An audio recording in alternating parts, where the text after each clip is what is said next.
Hello, everybody, and welcome to episode number 295 of the Stacey West podcast. I'm your host this week, Ben, and I'm joined by Chris. How you doing, mate? You well? Hello. Yes, very well indeed. Very nervous about Yes. the upcoming fixture, which of course we're going to spend a fair amount of time discussing. It's all starting to feel a bit real now, even though we've said this so many times on the podcast, haven't we? A few months ago now, this was just a pipe dream. It wasn't even really a serious consideration, but the fact we're so close now, it just feels. I'm a bit of a nervous wreck, to be honest. I've been working in Nottingham this last couple of days, and of course, end up talking football to the people that you're working with, don't you?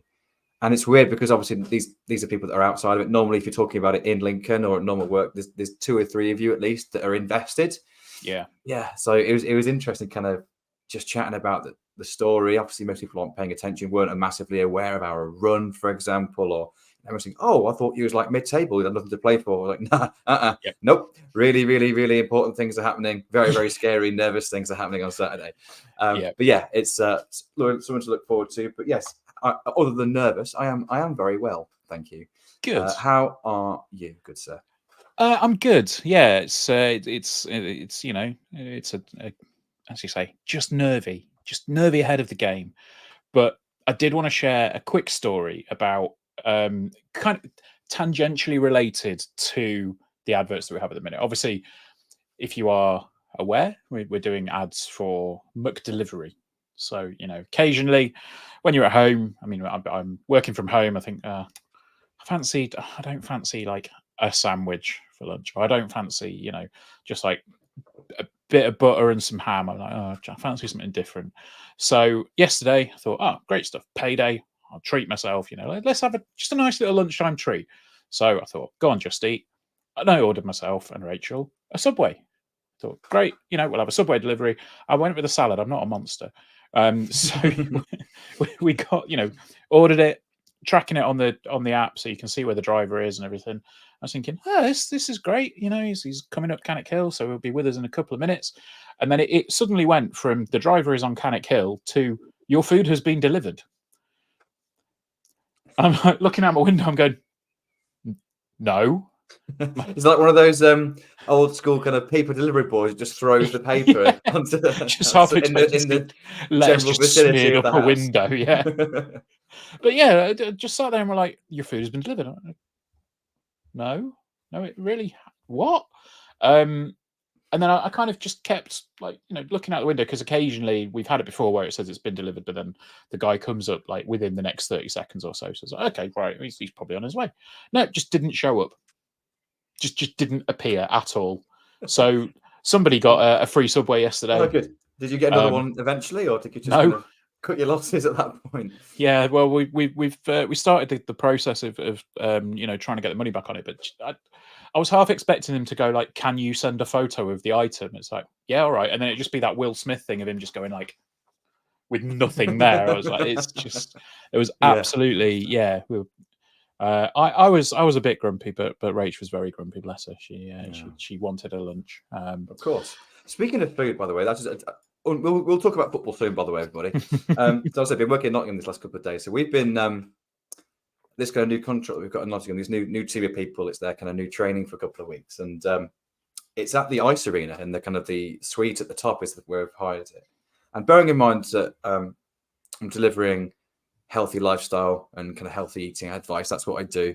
You know, delivering this to a team of coaches who are going to be delivering the same thing. They have some fantastic biscuits on offer in upstairs. This brand here, who I have never heard of before. For those of you that are on the YouTube video, I brought some home to enjoy. It's called Bronte salted caramel and chocolate. Oh, they were superb. I had some this morning. I think everyone did. I think they were good. I kind of want some more. So I went back at lunchtime and I was like, "You have another one?" I was like, "Well, I was going to, but I'm now very self-conscious about it." I did. And then before I left, I just put them in my bag as well because I wanted some more. Chris. They were really good. So if anyone, I don't know where the hell they come from, but if anyone's ever heard of them or would like to send a pack through to my house, or if Bronte are listening, who'd like to sponsor the podcast, we're open for sponsorship. Yeah, absolutely. It was great. Yeah, they're really good. No, I mean that sounds awesome. And also, let's not forget, you're in Nottingham and you sampled the delights of the town as well, or I city did, rather. yeah. Went for a meal out last night to a place called Pizza Punks. That was very cool. That was a really cool place. Just kind of stumbled across it. That was very good.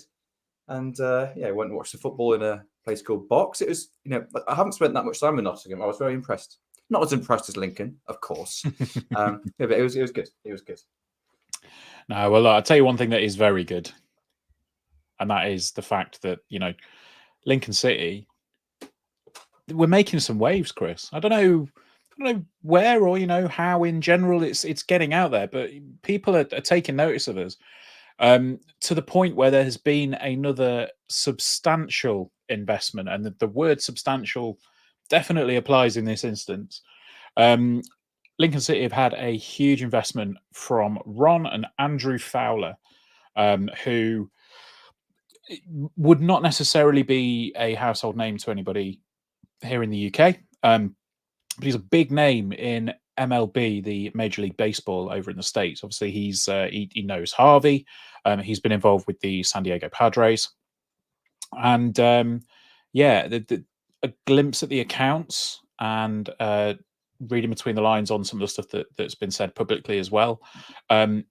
It's been confirmed it's a 7-figure investment into the club, and a bit of number crunching's put that at around £2 million, which is, I mean, that's a phenomenal investment. And it goes to show that there was a quote actually, which I'm going to highlight, where Clive was talking about when Liam and Jez met with Ron, and he says, Liam, Jez, and myself first visited Ron 2 summers ago to discuss our vision for the club.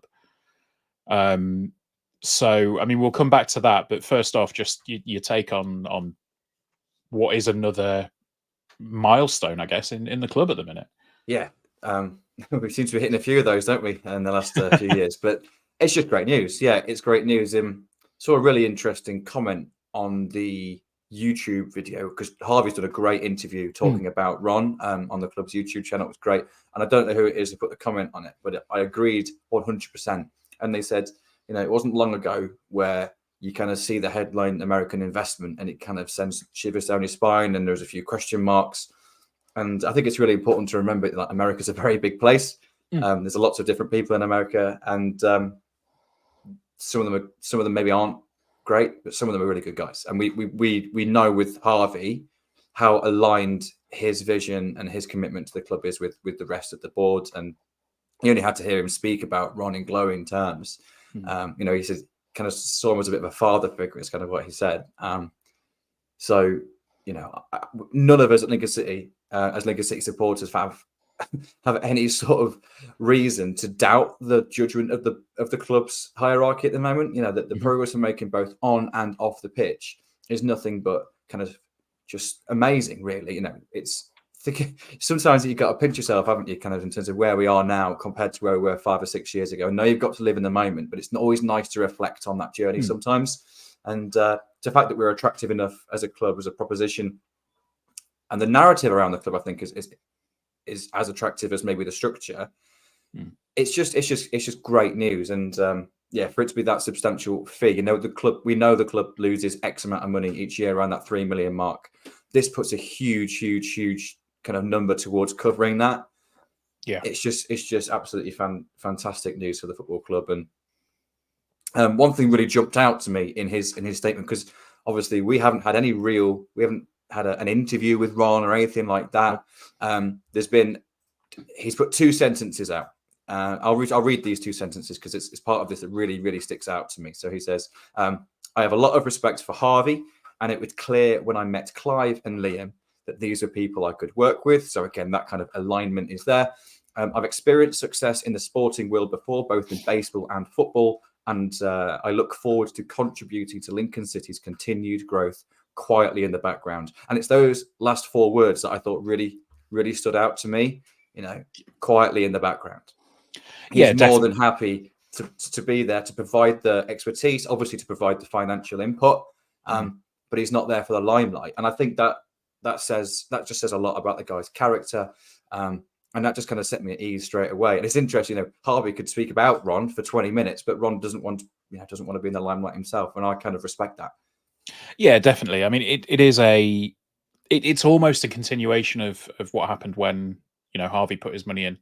And as you've mentioned, that the interview, if you've got a spare 20 minutes, go check out that interview from Harvey on the site. But I think Luke actually said, Luke from the club said that, Harvey could have talked for hours if he'd have let him. He's like, we do need to get this out on YouTube, so just rein it in a little bit. But yeah, it's very clear that he's got a huge amount of respect for Ron. And I think at one point he actually said, every decision I've taken at Lincoln City has been prefaced by what would Ron do in this situation. And obviously that's put him in good stead. It's put us in good stead. And, I think, obviously we'll talk about on the pitch stuff shortly, but off the pitch stuff has genuinely been... sorry, I just had a WhatsApp call come through on my computer. Then, the off the pitch stuff is in the healthiest spot that it really could be at the moment. I mean, obviously, there's chaos going on everywhere with the Premier League and the new deal and all of that side of things, and with the independent regulator coming in. But as Charlie spoke to Kieran Maguire again earlier in the week, he's kind of reiterated Lincoln are doing things the right way. And this is another feather in the cap for the club, I think, when it comes to stuff like that. And the thing that I really like about this investment is that it is another instance of not relying on one individual, not relying on a single source of income. We've obviously got the likes of Jay Wright, who's come on board, and he's an investor in the club. We have Harvey, we have Clive, and we have Ron and Andrew now. It's like, yes, these are people that are investing substantial sums, but if one of them were to walk away, it wouldn't kill the club. It would obviously be bad, but it's not like if Dale Vince suddenly gets bored at Forest Green, he walks away and they go pop. It's not the same as the Radfords at Mansfield. It's that collaborative effort to make sure that the board and the club is in the healthiest position that it possibly is. And it is just really exciting. It doesn't necessarily mean that we're going to go out and spend, 500 grand of this on a striker in the closed season. But it puts us in that position where we're able to slowly build up a chest and, build up a war chest and go, okay, well, if we need to do something, then there is the potential that we could do that. And it's just, really exciting times. Yeah, I think that's the sort of situation that happened when we signed Ethan Arahan, wasn't it? It wasn't a case of saying, here's some money, go and spend it as willy-nilly on what you want. But we identified a player that was going to be significantly improved at first 11 now, and also had that real high sell-on value. Mm-hmm. It was worth the 200-ish thousand pounds we paid for him. Right, here's some, that sounds like a good idea. That sounds like a good investment. Here's the funds to crack on and do it. And I think maybe we'll see one of those or two of those come in at some point over the next season or two. But I agree. I don't think this football club's ever going to go out and spend loads and loads of money on the pitch, because this football club is about so much more than just what happens on the pitch. A successful team does drive a lot of that off-field kind of success and growth, but it isn't just about on-field success. The whole infrastructure of the club's allowed us to get to this point, so we have to continue to invest in the infrastructure. And also, as I mentioned earlier, there is still a 3 million gap to plug before we can start to do anything the other side. But this is going to hugely help with that. Just a quick kind of comparison, really, and in kind of like opposite terms. I kind of want to almost like compare us to Wrexham in a way. Both have had kind of meteoric rises in recent seasons from the National League, had been down there for a little while, maybe a club that had been on their knees, fan bases that had maybe been lost a bit of connection with the club, lost a little bit of positivity. We all know our story. And we've got some American investors in Harvey and now in Ron and Andrew, who are not taking the limelight, who are putting money in shares, which is really important. So the club has no debt at all. Yep. You compare that to Wrexham, and I have to say the show's great. The show is put together brilliantly, but I think it's slightly tainted a little bit by the financials of how the club is actually funded, because every penny that the two owners at Wrexham have put in is a loan with interest. So if they were to leave, the club is fucked. To be honest, I can't think of a better word. I'm trying to get. I'm sat there going like, how is he going to put this without swearing? But no, yeah, you're right. Yeah, impossible. So, like in terms of is Wrexham a better place to be now? Of course, there's no denying the improvement it's made to the local kind of the actual city itself. But from a purely football perspective, the difference in the two kind of models, if you like, is it couldn't be further apart. And like you said, if anything was to happen to Clive, was to happen to Harvey, then yeah, it's a hole that needs filling. But it's not the entire existence of the football club that's going to be put into question. Whereas if that was to happen at Wrexham, or in fairness, countless other football clubs in the country, then it would be. I think Wrexham's the obvious comparison because they're the ones in the limelight at the moment, and obviously their owners are. They're the poster boys, aren't they? It's the owners. It's not really about the players or the manager. It's the owners. Whereas this couldn't be further from the truth for Lincoln. And I tell you what, I would much prefer to be in our boat, in our shoes, than Wrexham's. Even if they had an unlimited pot of money and their ceiling is higher than ours, don't care. I'd much prefer to be where we are. Yep, 100%. And it's like you say, it's the point you make about the investments being actual investments and not just loans. It's if they want to take anything out of the club, then they will have to sell what they have. It's not I just want my money back now. It's it's a real, like I say, it's a feather in the cap to the club about and how they've gone about it. And it was something that when this news was announced, I kind of suddenly realised, that it had gone a bit quiet for a little while in terms of other news from the club. There wasn't any indication that this was coming, so it was kind of probably a bit of the calm before the storm, I guess. But judging from the dates on some of the photos as well, I believe that Ron and Andrew are over at the moment. I know I looked on Gaz's piece and it said that the date was April 22nd for when they were at the LNER, so they may well be there on Saturday. But I mean, if you're investing into a football club, what a better time! You get yourself turning up for the biggest game of the season, don't you? Absolutely, the biggest game in many seasons, really. Just on that, a little side note, and I'm sure we'll touch on this later. This is a bigger than any game was in the season that we ended up getting to the playoff final, in my opinion. Yes. And the achievement is, if we do end up getting the playoffs, is greater this time round because of with fans in the stadium, obviously no wage cap. It's super impressive. So if you're an investor, get yourself there because the atmosphere is going to be fantastic. Yeah. There's no better time to be a Lincoln City supporter, is there? So. No. But I mean, we'll wrap up the investment story at the moment. I mean, I think the thing that always strikes me, and it goes back to honestly, I think it goes back to a quote from Alan Long, actually, on the 2016-17 Impossible is Just an Opinion DVD that the club put out. And it's always stuck with me because in there, Alan says, one of the first things that you want to know about somebody is not necessarily are they good managers, but are they good people? And that are they good people? That phrase has been repeated multiple times throughout the course of, the past few years when following Lincoln City. And it's been, is Harvey a good person? Is Jay a good person? And all of those conversations usually end with a resounding yes. And I've said this before on the podcast, and I think we've said this privately as well. Either the people that they're bringing in to further these investments, and I'm going to single out Harvey because he's somebody that we've actually spent time with and we've spoken to quite a lot. Either he is a genuinely nice guy who loves the English game and wants to become a part of it in a way that he feels that he's able to and help progress a football club that otherwise would probably be fine if he didn't, but in order to help us get to another level. Either that's him, or he is an exceptional actor who has done it 24/7 for the past 3 years, and is without a doubt the best liar that I have ever seen in my entire life.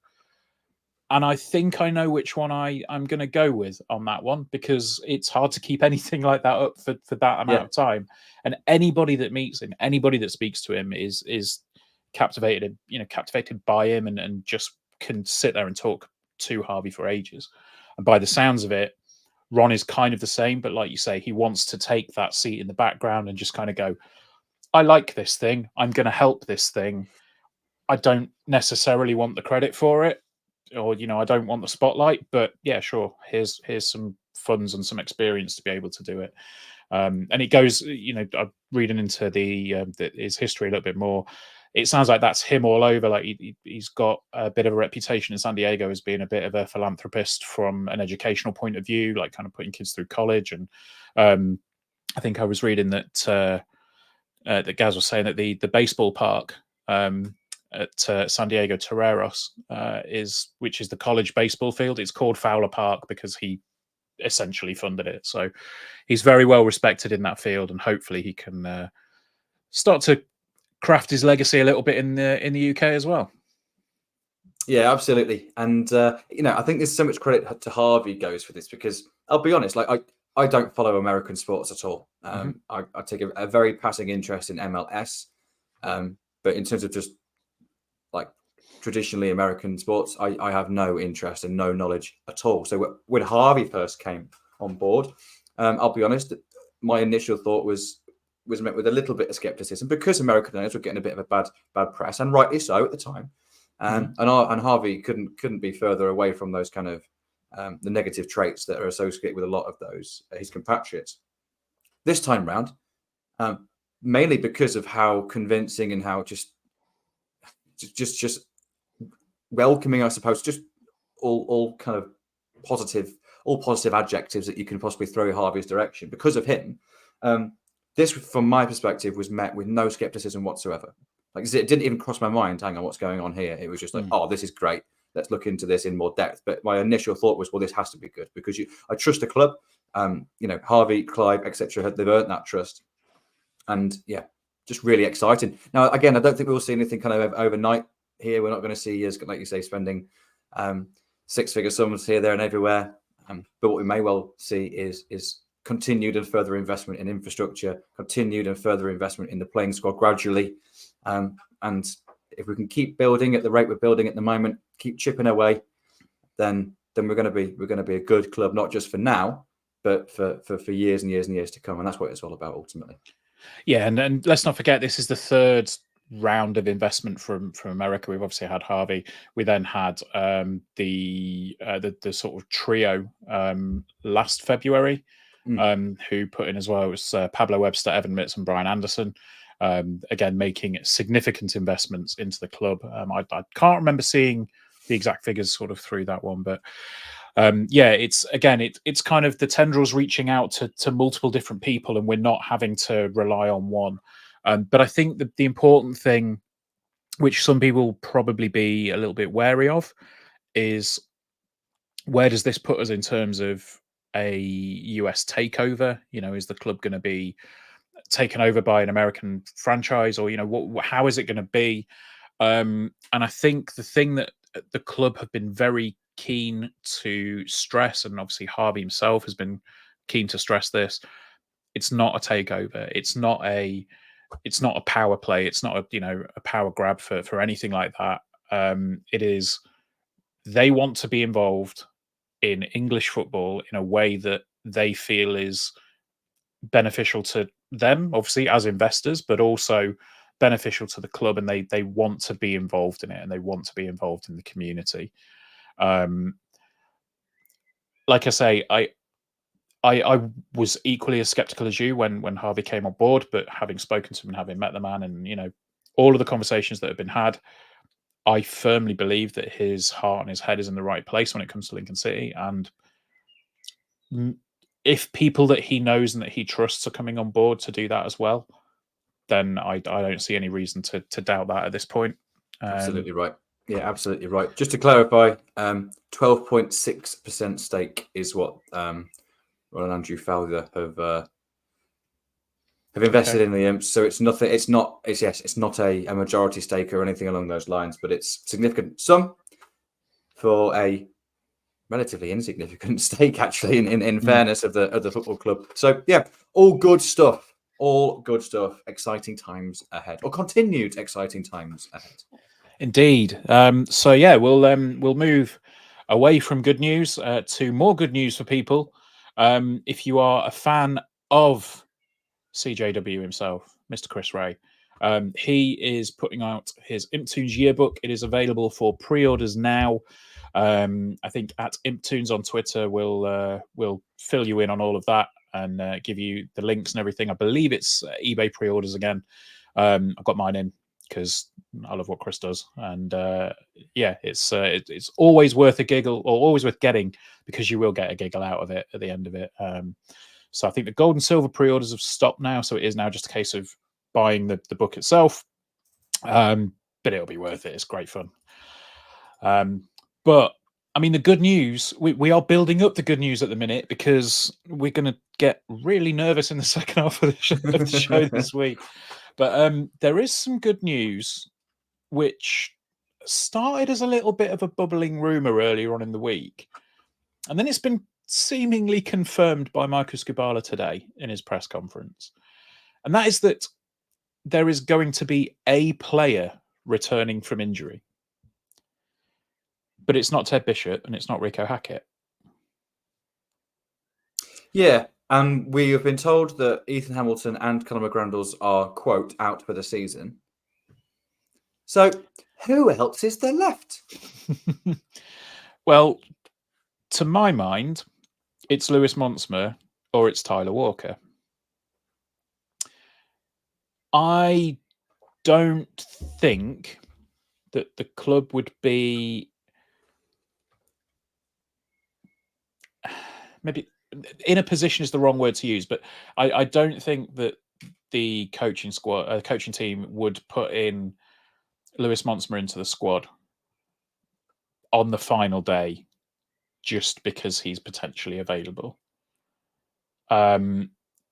Because I think the back line is so solid, and obviously, given who we're playing, that kind of area of the pitch, I don't really see the need to potentially mess with it unless he is on the bench and it's kind of a morale boost for everybody involved. My suspicions on this, which do tie into some of the rumours earlier on in the week, is that we may see Tyler Walker make an appearance on Saturday, which, I mean, we've got, if that's the case, we've suddenly got, what, 4 strikers available? Be 5, wouldn't it? Of course, yeah, 5, yeah. We didn't have any in December, Chris. Yeah, no, we've got too many. And it is too many. It genuinely is too many now. Obviously, if it's either of them, it's great news. It'd be good to get either of them back in and around the squad. We might be surprised. It might be Ethan Hamilton or Conor McGrandles if they had some sort of miraculous recovery. But yeah, it's interesting. I'll be honest, I don't think it changes a lot. No. It'd be nice for whoever it is. It'd be great for them personally to be in and around the squad again. That'd be a huge boost to them. And if they get a few minutes here and there and can have an impact, fantastic. I don't think it massively impacts the starting 11 or even really the subs that we might make if we are genuinely chasing something, which I think we probably will be for the majority of the 90 minutes. I can't see us being 5-0 up with 10 minutes to go, for example. I'm going to text you 80 minutes when we're 5-0 up now. I mean, well, if that's how it is, you can text away, mate. I think I'll deal with it. I think what's interesting here is, of course, Lewis Montsma is out of contract at the end of this season. Yes. Whereas Tyler Walker isn't. He has another year. So if we can get Tyler back on the grass and participating in any sort of first team activities, then that means he can start pre-season kind of ready and raring to go. He's not playing catch up anymore. He can start at the same time as everybody else. Whereas the situation with Lewis, of course, is very much up in the air. So yeah, we have no idea. There are some rumours behind the scenes, like you say, about Tyler. It would seem to add up a little bit, but we have no idea. There's no confirmation at all. All we do know is that it's not Rico and it's not Ted. Ted's 50-50, by the way, still touch and go, as Michael said. So we might even have Ted available. But the last 2 times, I think Ted's been touch and go. He hasn't quite made it. So we'll have to see there. But they're the 2 players that Michael specifically named: Ethan Hamilton, Conor McGrandles, and of course the long-term absentees in Monsma and Walker weren't named. So one of those 4 is maybe available. We don't know which one. I'll be honest, as great as it would be to have Tyler and or Lewis available in the squad, I would prefer to have Conor McGrandles or Ethan Hamilton available, just purely because of the needs of the squad at the moment. Like you said, centre back is fine. We're really solid at back. Centre forward, ridiculously, is fine at the moment. Yeah. We've got 4 first team quality centre forwards now. Even if we had the same, I know obviously we signed Joe Taylor, we had Freddie out on loan, but let's imagine we had this 4 available from the start of the season, even without Tyler. With the situation there was at the start of the season, we probably wouldn't think Freddie or Jovan were really first team quality yet. We'd say, we've got 2, we still need 1 more. Whereas now, I think that all 4 of them are all justifiably first team squad players at least. So we have Tyler coming into that, then we've got 5. I know, and obviously Ben's been playing central midfield in the last couple of games, so then gives us 4 strikers plus Ben, doesn't it? But yeah, I'd rather it be a centre mid, but we'll take any good news when it's given to us, certainly when it's not expected. 100%, and it's it just kind of puts the spotlight on where we've been with injuries this season. It's just been such a crazy ride, and I just wonder if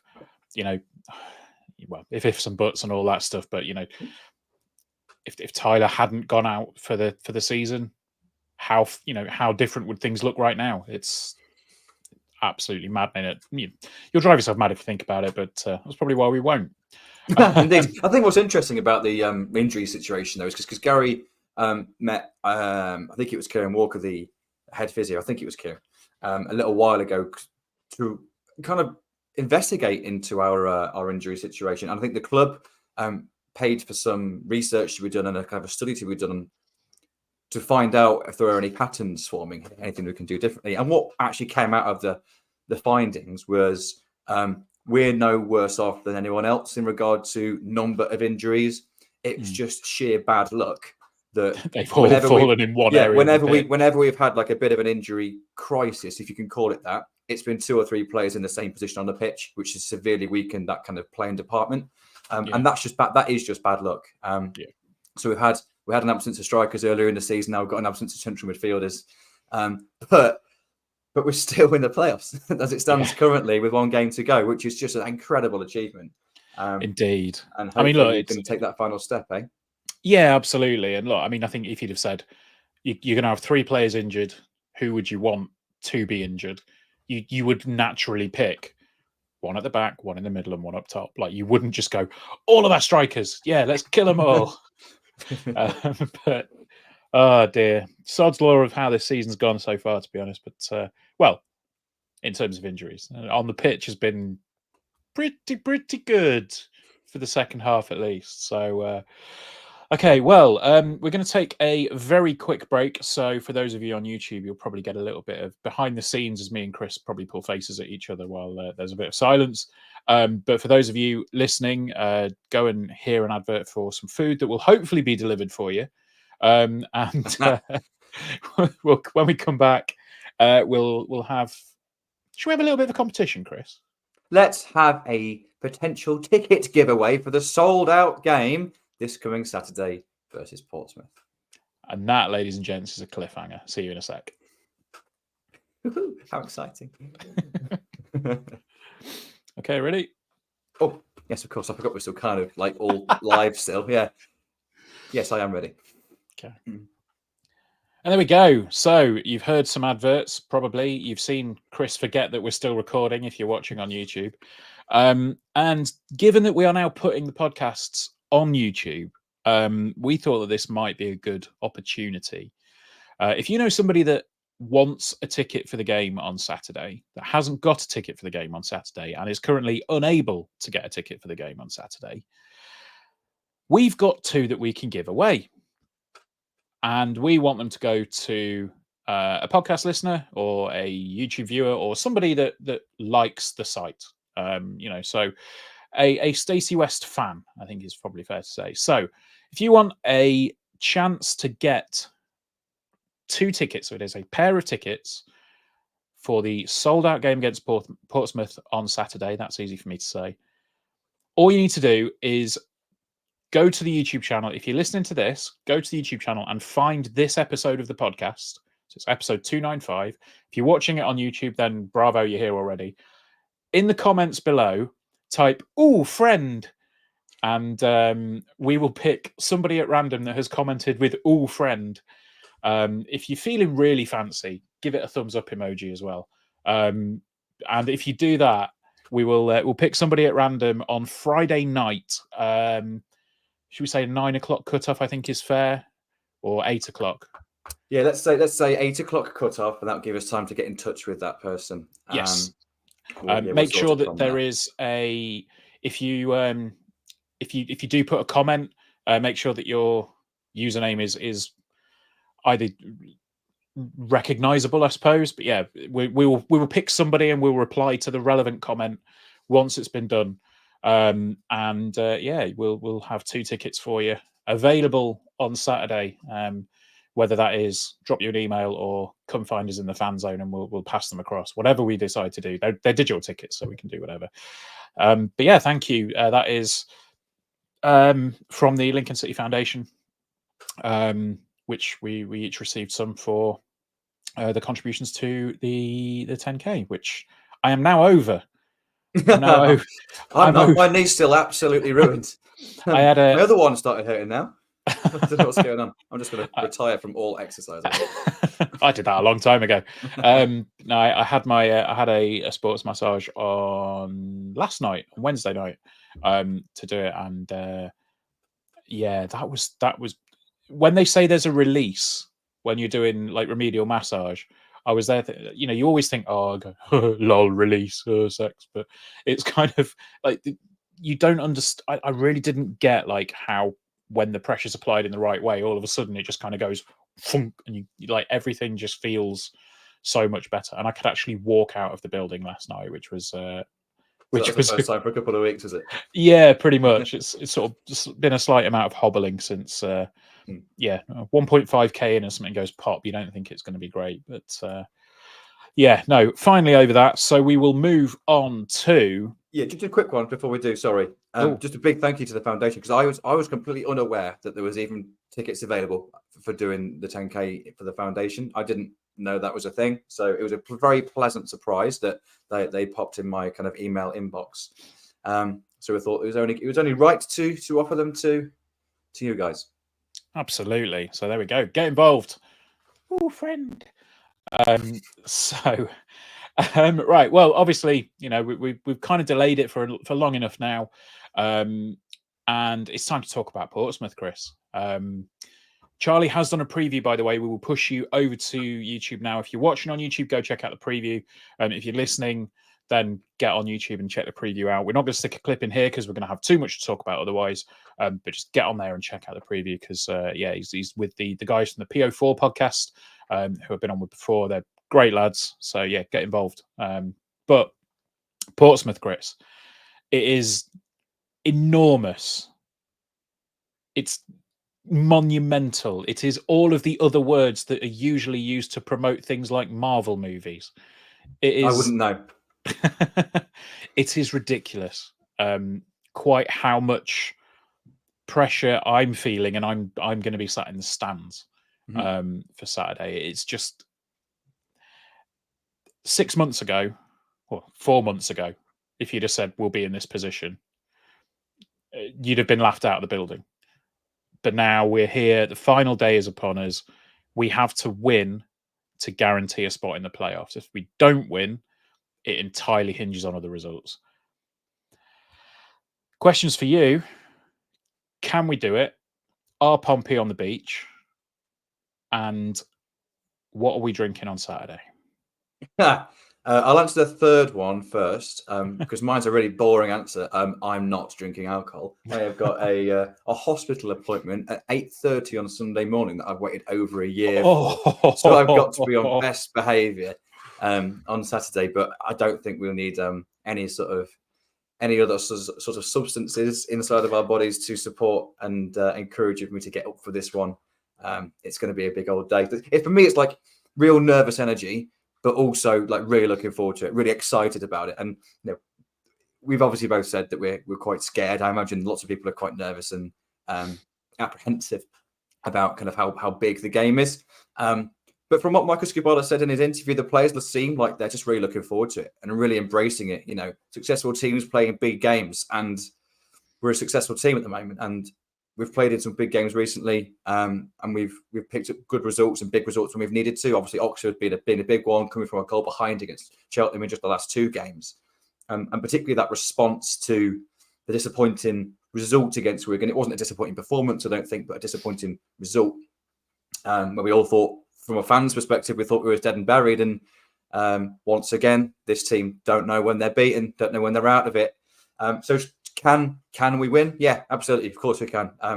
Over the last 20 games, Lincoln and Portsmouth are the top 2 teams in the league, the 2 informed sides over the last 20 games. We are top of the league in the last 20 games with a total of 42 points,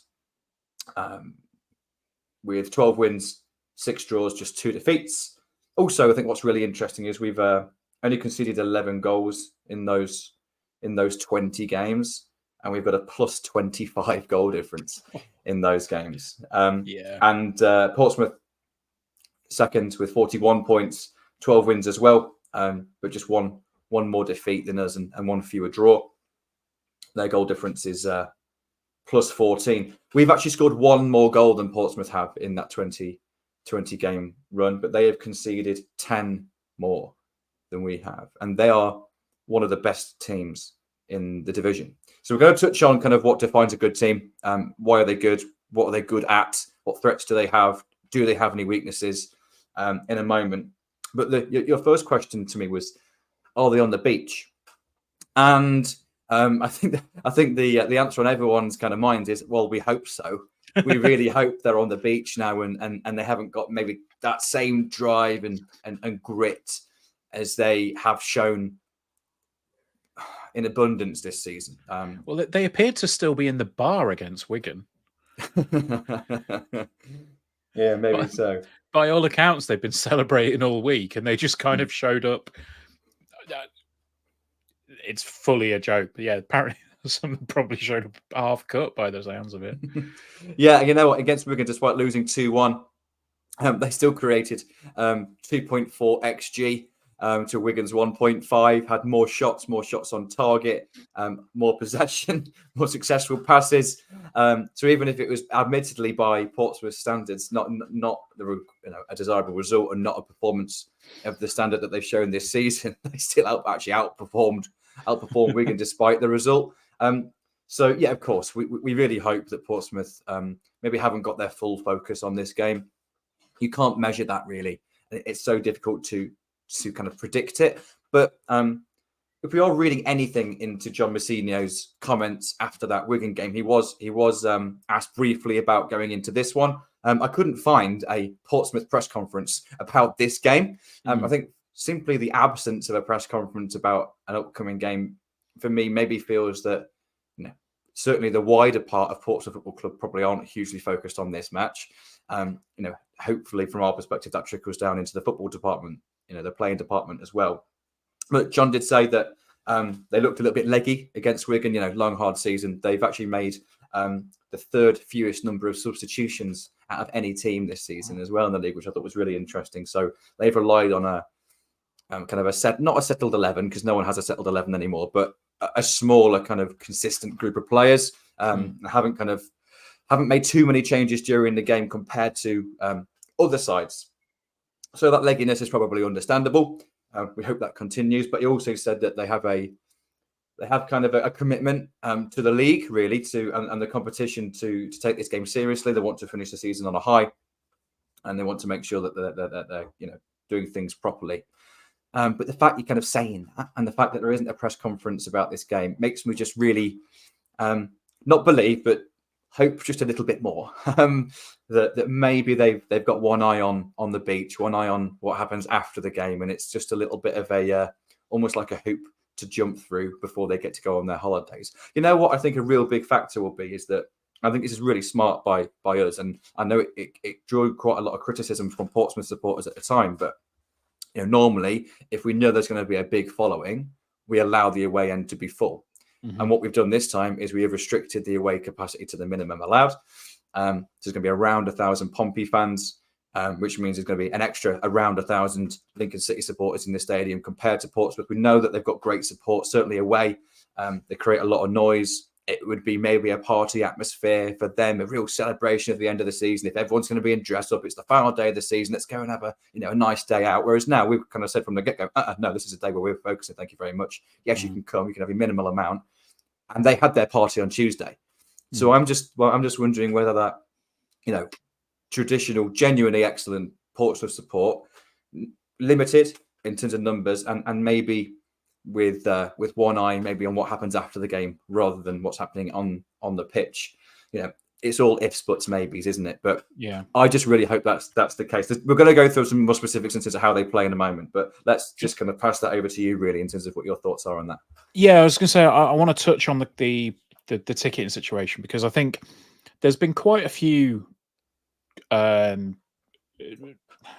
disgruntled Portsmouth fans over the past month or so, where there's been, and I think it's true of a few of the bigger clubs in the division, where the away fans will be annoyed if they don't get more tickets for a game, or whatever. And it's like there is a certain amount of entitlement there with some of the bigger clubs. I think it was me and Charlie that discussed this a while back, when the decision was made, actually. But I think in this instance, and in other instances where they're coming to a ground that is going to be smaller, for me, it makes more sense from our perspective, and also to a degree from their perspective, because for example, if you're Bolton, or let's drop down a division, let's say you're MK Dons, and you restrict away sales for your stadium, and you restrict the away sales to 2,000, for example. Thinking back to that, the League Two season where we won the title, we took 5,000 away to MK Dons. Could you imagine them turning around and going, "No, you can only have 2,000 there"? It's like they're doing it arbitrarily just so that they can have a smaller section of away fans. This on Saturday for Lincoln City is not arbitrary. We knew full well that if we put those tickets on sale for home fans, they would sell out, and they did over a week ago. To me, that's vindication. That's justification for doing that. Whereas the likes of, MK or Bolton or whichever teams in the division have a bigger stadium that are just doing it to limit the amount of away fans that are there, without consideration of, will the rest of the ground sell out? Because it a lot of the time it doesn't, and it is just like a punitive measure, I suppose. But the fact that we've been able to sell out the allocation well over a week before the game, to me, that vindicates everything. Oh, absolutely. I think even if that wasn't the case, it's vindicated in this very specific circumstance, because it was always going to be a huge game for us. Or best case scenario, we hoped it was going to be a huge game for us. I think at the time that it was announced, Portsmouth obviously hadn't shown the league up at that point. I think everyone other than Portsmouth fans knew they were going to win the league, but there's always that internal doubt, isn't there? Well, what if we fail and come up short again? So maybe from their perspective, they were thinking, well, maybe we need to go to Lincoln and get a result in the last game of the season to guarantee promotion or guarantee the league title. Obviously, it's transpired that they've walked it in the end. I think if this was a mid-season game, obviously it wouldn't sell out quite as quickly from a home perspective. Obviously. We allow the full away following because good atmosphere for a league game, exciting football. And obviously it's the financial aspect. If you can guarantee seats compared to the big question mark over seats, then you take the money, don't you? But in this very specific instance, the club have gone, no, we need to give the team the best possible opportunity of getting a result on the pitch. So, even if we couldn't sell out that extra, I still think it's actually the correct decision in this circumstance. Yet, of course, like you say, it's sold out a week in advance anyway. So, but I do think that'll be a factor. I do think that the supporters aspect will be a big factor here, with half the amount of Pompey fans that we've ever experienced at Central Bank in recent years, because they've sold out the away end pretty much every time we played them. There's going to be half the amount as what there has been every other time. And we're going to have a completely full Central Bank that's all really geared up to support and back a team that deserves backing. And there does seem to be a real connection at the moment between players, staff, fans, and that can get you places. We saw that, of course, in that magical season in 16-17, and then the subsequent couple of seasons under the Cowleys. And I think, it really can be a factor that can get you over the line. We can be almost like that 12th player at times, particularly when Pompey are potentially not 100% focused on the game. That could be a real deciding factor against a legitimately excellent team. So yeah, that's the off-pitch stuff, I suppose. But all these things are immeasurable. There are some things, of course, that we can measure, which can give us at least an indication into what makes Portsmouth the best team in the league in terms of league. Obviously, in terms of league, the league table doesn't lie, apparently. Even though last season Ipswich were definitely the best team in League One and came second. unless you're the BBC or Sky News earlier in the week, did you see that? For some, No. so somehow during the games in midweek, Reading and Wigan appeared at the top of the table, despite the fact that, according to the table at the time, they had not played any games and they were on -6 and -8 respectively. Oh, yeah, bizarre that's an glitch. interesting way of doing it. Yeah, really odd glitch. Yes. Yeah. Let's assume that isn't the case, and we are still in the playoff race at the moment. Then, cool. So, who are Portsmouth Football Club in terms of on the pitch? Then, firstly, what makes them good? They have some really good individuals, but I want to just touch on their overall really. So, firstly, in terms of formations, they play a pretty standard 4-2-3-1. With not that many rotations. It's not a particularly complicated tactical system. It's just a really structured one. What really stands out to me with Portsmouth, and I'm going to kind of quote Ali Maxwell off the Not the Top 20 pod here, which is a fantastic podcast. I'm sure loads of you guys listen to it. And he said this earlier in the season as a genuine kind of compliment to Portsmouth. I don't think it was taken as a compliment by Portsmouth supporters, but I think it was meant as one. And I completely agree with him, by the way. He says that Portsmouth's floor is the highest floor in the league. So, you kind of say, the ceiling and the floor kind of reference, like on your worst day, what's your performance level? And then your ceiling is, of course, on your best day. They're kind of, even on a bad day, and things aren't quite clicking, they're not quite playing to 100%. And everyone has those days, don't they? They're still a really hard team to beat. They're still one of the best teams in the league, even when they're not on their A game. Even if their ceiling maybe isn't quite as high as or quite so as exciting or as dramatic maybe as other attacking teams in the league. For example, Bolton and Peterborough particularly coming to mind in that regard. But what they are is just super consistent, super solid, and even when they're not at their best, they're still pretty consistent and pretty solid. So I've got a few stats to read out. It's not just individual stats here. It's not really here to compare to where we are. It's just give an indication of where they are, because there's not actually a single statistic, like performance metric, that Portsmouth are top for. They're top of the league, but they're not first in any metric. They're not far off. But goals scored, 6th. XG, 3rd. Conceded goals, 3rd fewest. XG against, 6th best. 3rd for possession, 6th for shots, 5th for crosses, 3rd for touches in the box, 9th for shots against, ball losses, 3rd, passes, 3rd, PPD against is 3rd, deep completions, 5th, progressive runs, 5th, smart passes, 11th, passes into final, 3rd, 5th, key passes, 6th.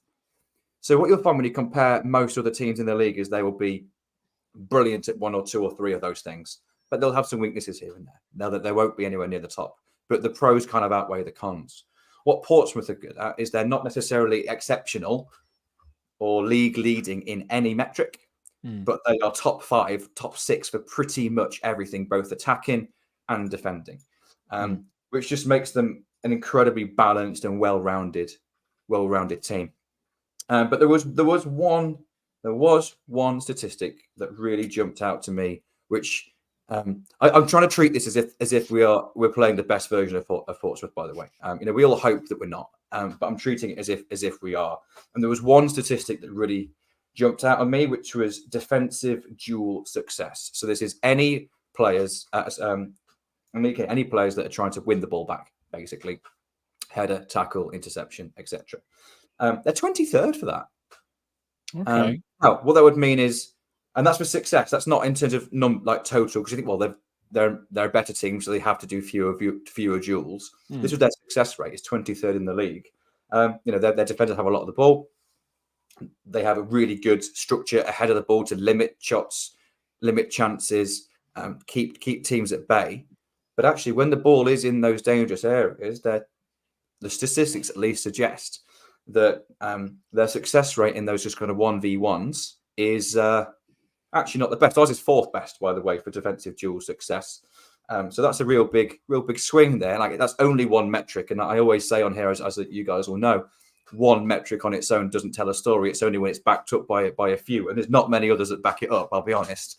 But it was one that jumped out at me, and also that they have the third highest PPDA against. What that means is basically lots of teams respect them and sit off them. They don't get pressed that high very often. So it's hovering around 12, which is pretty high, to be honest. No, they're the highest pressing team in the league over the season.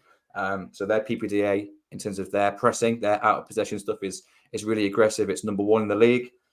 We're up there over the last 6 months, over the last kind of 4 months, sorry. But over the whole full season, of course, we knew that we were really passive. So that kind of skews the numbers a little bit. But it interested me to thinking if their defensive duels success is not the best on those kind of real one-to-ones, and they're not that used to being pressed really aggressively. And we know our blueprint is pressing incredibly aggressively and being really successful in those kind of one-on-ones, like Ben House, for example, the amount of times he's won the ball back or forced an error from a centre-back or a holding midfielder. That I actually think we don't need to adapt our DNA here to get something out of Portsmouth. I think the best version of Lincoln City in the system and the style that we have become accustomed to asks a lot of Portsmouth at the moment. And that was a nice thing to discover. So what do we need to do to beat them? It's nothing different than what we have been doing. It's putting the performance in as well as it can be, getting it right, being on our game. But if everyone's on board and everyone is, on the same page with this, I think even if this was a game where both teams had something riding on it, we'd be well suited to get something out of this game. So with all the other factors of Portsmouth, maybe you're going to be just 1 or 2% off it, hopefully, even if it's not a conscious thing from their perspective. Yeah, it gives me a bit of confidence. I'm still nervous, I'm still terrified because how much it means and how much is riding on the game. But if I was not a Lincoln or Pompey fan and just looking at this objectively, honestly, I'd back Lincoln. I really would. It'd be a tight game, but if we can start the game really quickly, which we have done historically, apart from against Cheltenham, in fairness, we started the game really well. If we can start the game like we started the second half against Cheltenham, which was absolutely brilliant, by the way, they literally couldn't get out their third.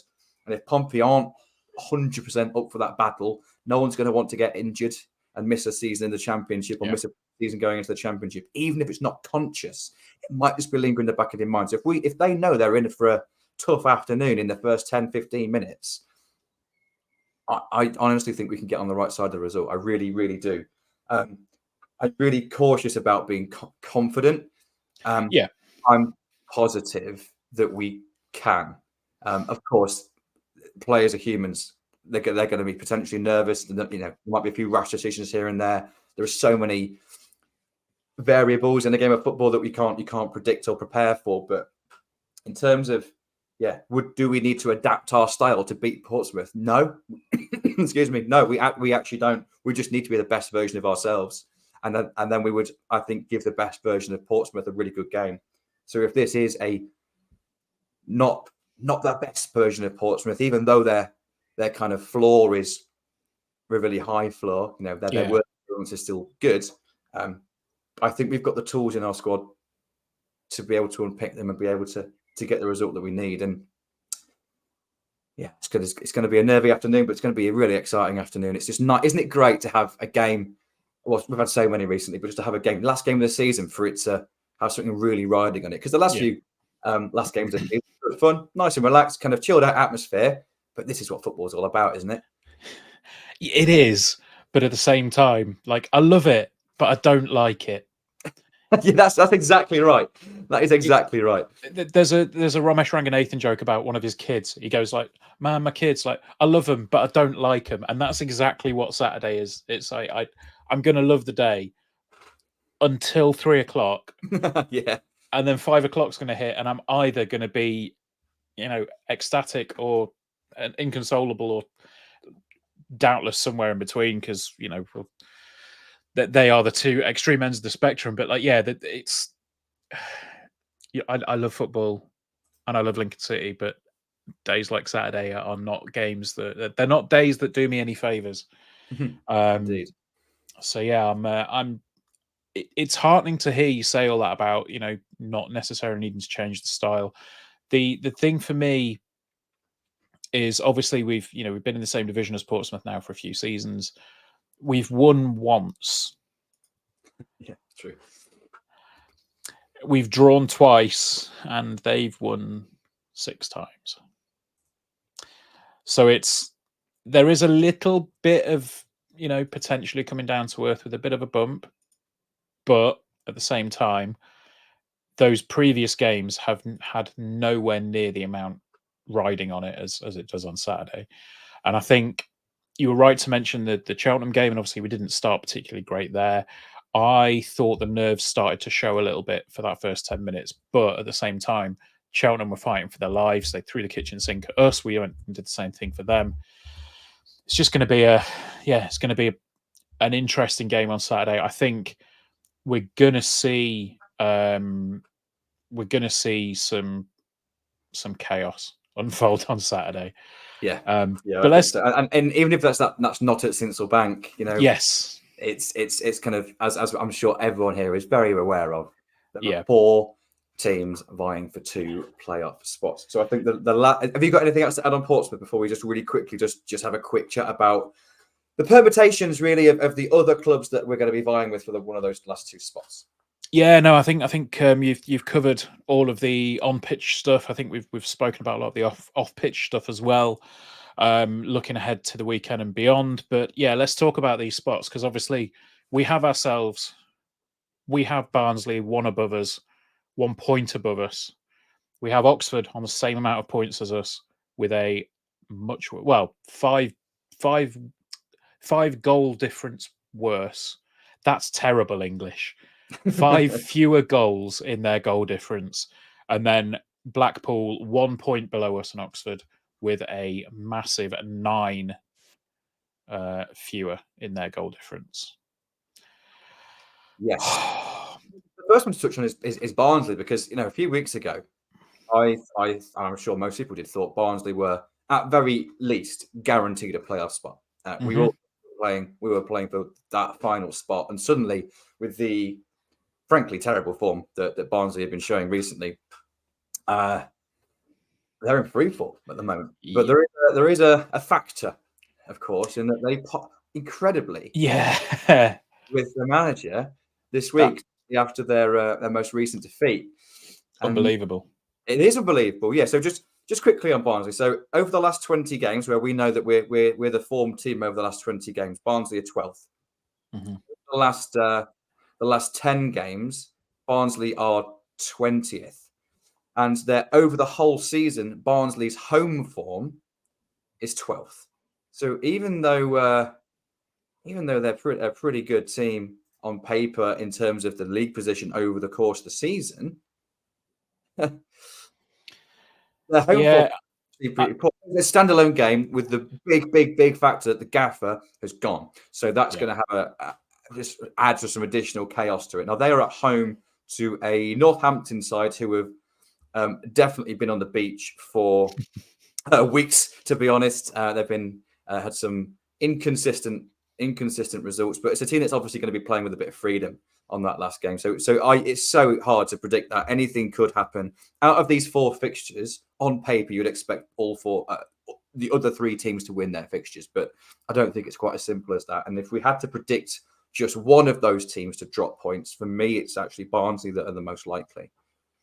Yeah, I'd agree. I think it's just that, like, the X factor there of they've gotten rid of their manager midweek before the final game of the season, and to my knowledge, they've not had a name come in permanently yet. I think they've had the assistant take charge on Saturday. So that, to me, is where the madness comes from. Like, surely if you're going to be binning off your manager this close to the end of the season, you have a plan or an idea as to who's coming in.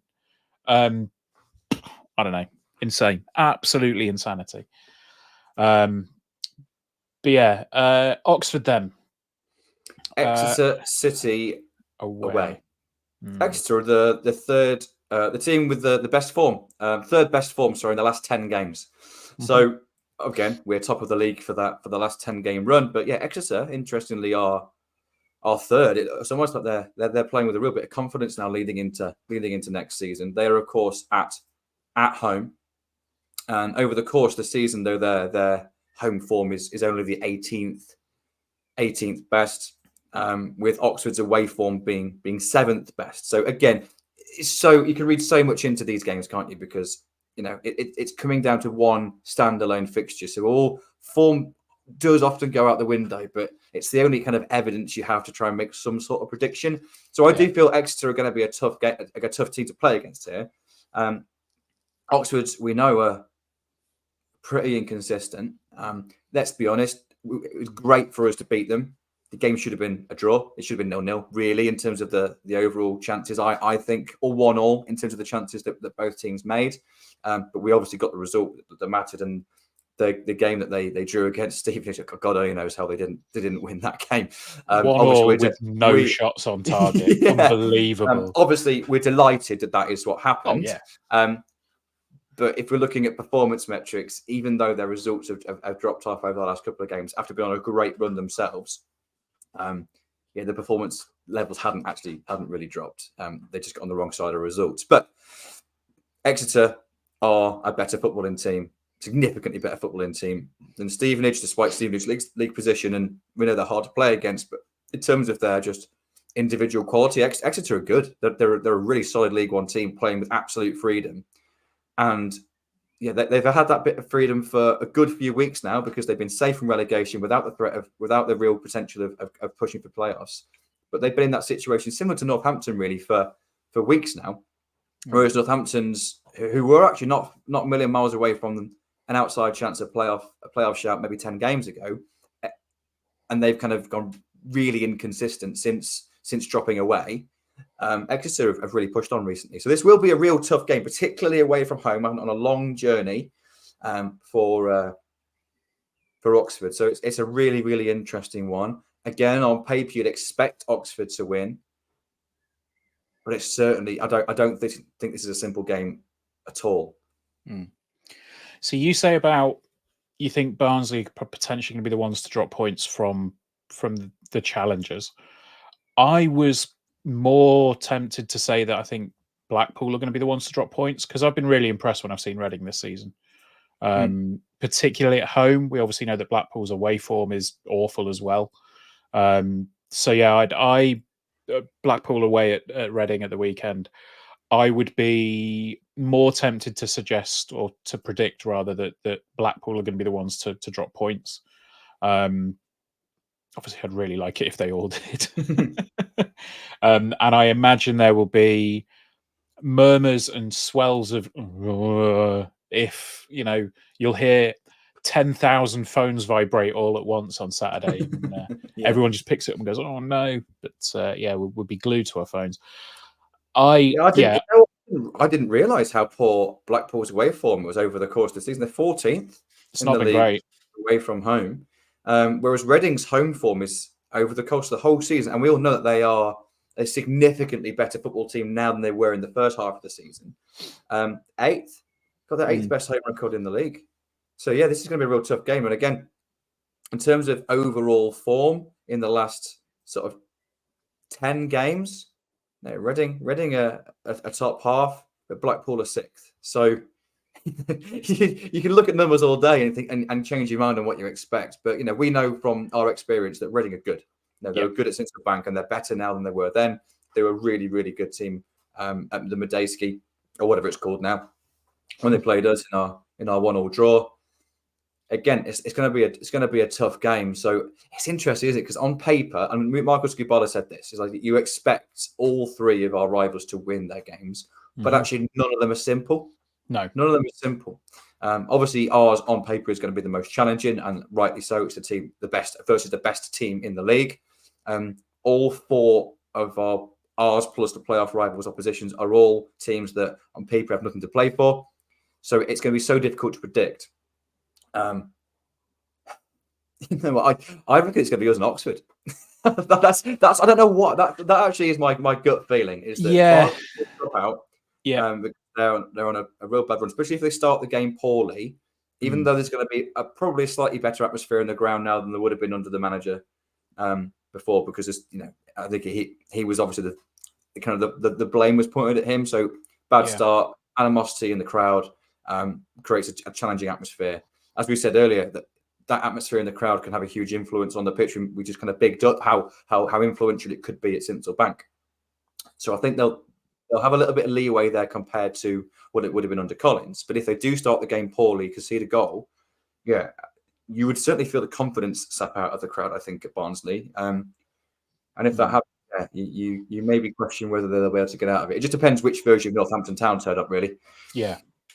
I mean, I just think there's a slight poetic irony in if we were to make the playoffs ahead of Barnsley after we thumped them, and then it's basically derailed the season. It's unbelievable. But look, we're getting on for an hour and 10, if not a little bit more now. So we will wrap up the podcast. But I do just want to give a very quick look at one of our loan players who is out and making a phenomenal difference.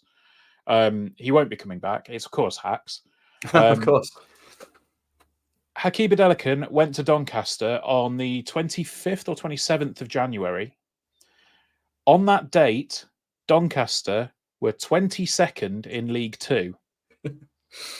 As of Tuesday night, Doncaster are 5th in League Two, and Hakeem has scored or assisted in pretty much every game he's been in.